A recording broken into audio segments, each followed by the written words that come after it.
Since your private life is so publicized, has it been distracting from your career, you think? Oh, yeah. I think people only know me for my dick, which is even my uncle. He's like, you have anything coming out? Or you're just packing heat. Because when you're like 15 and your mom catches you, like, it's embarrassing. But on some level, when she closes the door, like, she's proud, you know? She's like, wow, my boy's growing up. You know? No, because when you're 25 and your mom catches you masturbating, it's like, this should not have happened. Who just walks into the kitchen without knocking? I once thought Pete Davidson was just like Obama, a biracial goofball who ruined a once beloved institution, but it turns out I was wrong. Pete's not biracial. Good one. And now for the man of the hour. You had a good dick facts, bro. You know, you got like car facts, you got a good dick facts. Thank you. I had Nick Cannon as a mentor, so I'm just following in his footsteps, which I've been told is the right thing to do. Is it true that you come on your on this show? I can't have to watch. But yeah, but like I'll just say that Peacock really believed in the show. Oh my God.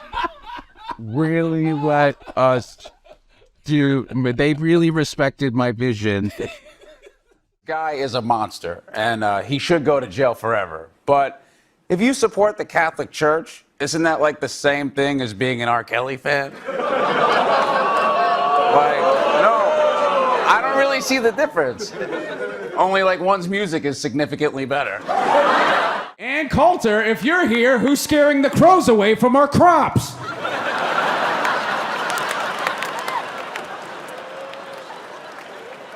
You know, Anne describes herself as a polemicist, but most people call her a I just needed a way to get out here so I could talk about what's really on my mind, which is that you guys are hosting the Emmys this year. And I'm a little sick about it. Like, no, it's bad enough watching you guys like strut around this place with all your accomplishments, you know? Like head writers, update hosts, Harvard, black, you know? I'm glad you do it. And the reason I'm glad you do it is because a lot of people recognize you as, they'll say, oh, that's Ariana Grande's fiance. Right. First, and then Pete Davidson. Number one, first one. Yeah. First and only. Still got that. Still got that for my family. I did that for America. You understand? It's for every kid out there and every uncle. So I brought you one. It's a Manscaped.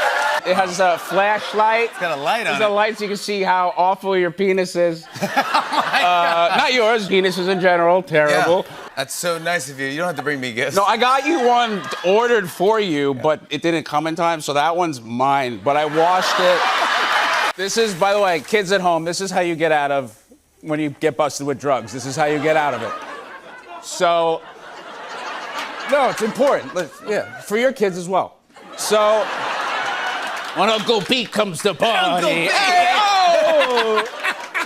Now, look, I'm totally comfortable being with a successful woman. I think it's dope. I live at her place, you know? She pays like 60 grand for rent, and all I have to do is like stock the fridge. And yeah. This introduction is way longer than his Wikipedia page. Guy from New York, it's Pete Davidson. Thank you. It's an honor to be at a roast hosted by Shaq's dick. I lived with my mom at the time, you know? I had food, clothes, I had a TV in my room. I didn't need to go down on a guy. My mom was already doing that. But now I live on my own, so I think, you know, 2 times a year is an acceptable amount of times. This is how they write about Colin in our hometown newspaper, the Staten Island Advance. Colin Jost tees up. It's about 3 weeks till election, but you could never tell by Colin Jost's swing. And here's how they write about me. The best part about this one was his interaction with Colin Jost. And he got really excited, and he went to pick me up, and he forgot that he had a bruised coccyx. So he like went to pick me up, and then he couldn't go up, so he just started to slowly tilt back, and he went, oh no, and it was such a slow fall. We had time for him to go, oh no, and I went, you're a moron.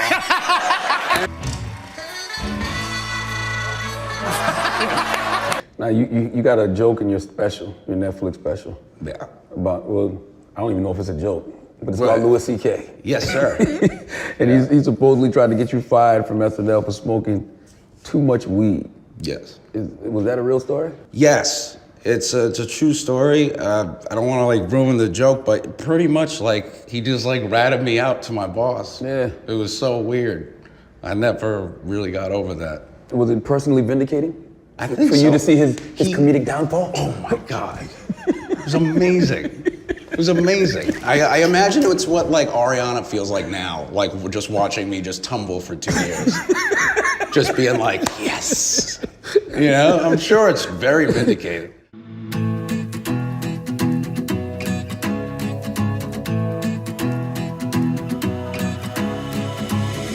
I've been searching for what's missing, but the answer remains hidden and still far left to go.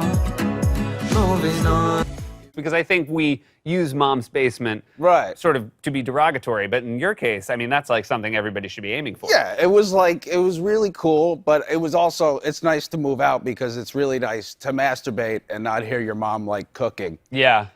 You know? Except for like a very thin slice of people. Yeah. Who it's... Some people, well, that was my fear, is like, what if I like, that's the only way I can finish now? And Pete, I don't know if he was aware that there was like a penis on your head. Oh yeah, I was just like chilling there with like a drink, like, and for like, I guess 20 minutes, this guy's was just like on my shoulder.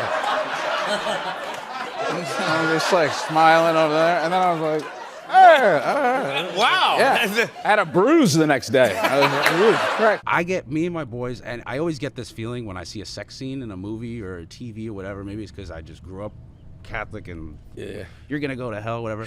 But I always get that feeling I'm watching it with my mom. Yeah. Like even if I'm with my boys, like I'm like, oh, I don't want to like watch like, you know, I don't want to see Jude Law stroke, like, you know what I mean? Like I'm like, I don't know. But with you, I'm like, yeah, dude. Get in there, dude. Like we're rooting for you. We're like, yeah, get it, man. Like that's how I knew you were my favorite actor. It's some ugly, bro. I'm That's all it is. watching. That ugly motherfucker's fucking like we can all fuck. You know what I mean? Dude. There's an Etsy store selling Pete Davidson vibrators. Yeah. How weird is that? You could buy a vibrator with my face on it for $15 or one without my face for $20.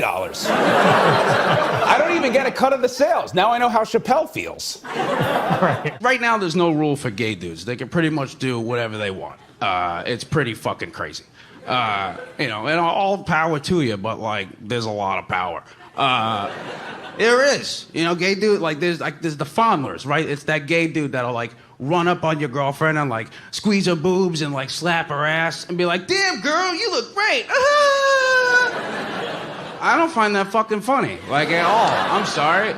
Like I'm all for the gayness. You know, it doesn't mean I'm against gayness. It's just like, you know how hard I work to fucking slap titties and, you know how many fucking birthdays I've missed, you know, friends I've lost. And you just get to slap ass on a technicality? That's not fucking fair at all. Right in front of you, walk up, slap the ass. Notice me the big but smart stage of all the me. Water for peace with me on my way. And they'll fun to see some water market for offenses. I can't have some. No scare my gram, thumb scare. Break the trend, but they cops and ammo not scare. Now we ain't bras on this shit up. Wrong fans. High snooping at the Kelvin tell. Yo, listen up. Let me tell you a tale about the voices of the unheard beyond the veil. In a world so divided where the poor denied their rights and their dignity swept aside. The streets are alive with silent cries of the marginalized, living in lies. Systems rigged, stacked against the weak, but we rise up. Our voices we speak. Voices of the unheard, we shout it loud. Injustice and oppression, we won't allow. From the streets to the halls of power, we demand change every minute, every hour. It's a fight for the oppressed, the marginalized crew. From the ghettos to the refugee queue.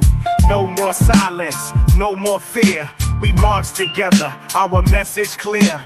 From racial divides to gender walls, we break them down, watch them fall.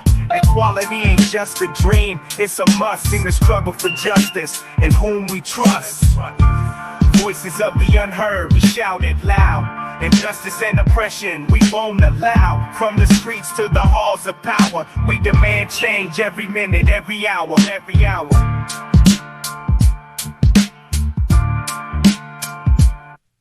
Politicians talk, but actions speak. Promises broken, leaving hearts to bleed. We're the change we seek, the revolution seed. In unity, solidarity, we take the lead.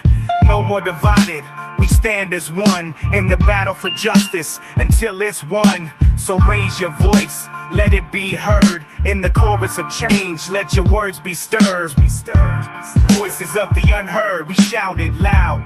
Injustice and oppression, we won't allow. From the streets to the halls of power, we demand change every minute, every hour, every hour. Voices of the unheard, we shout it loud.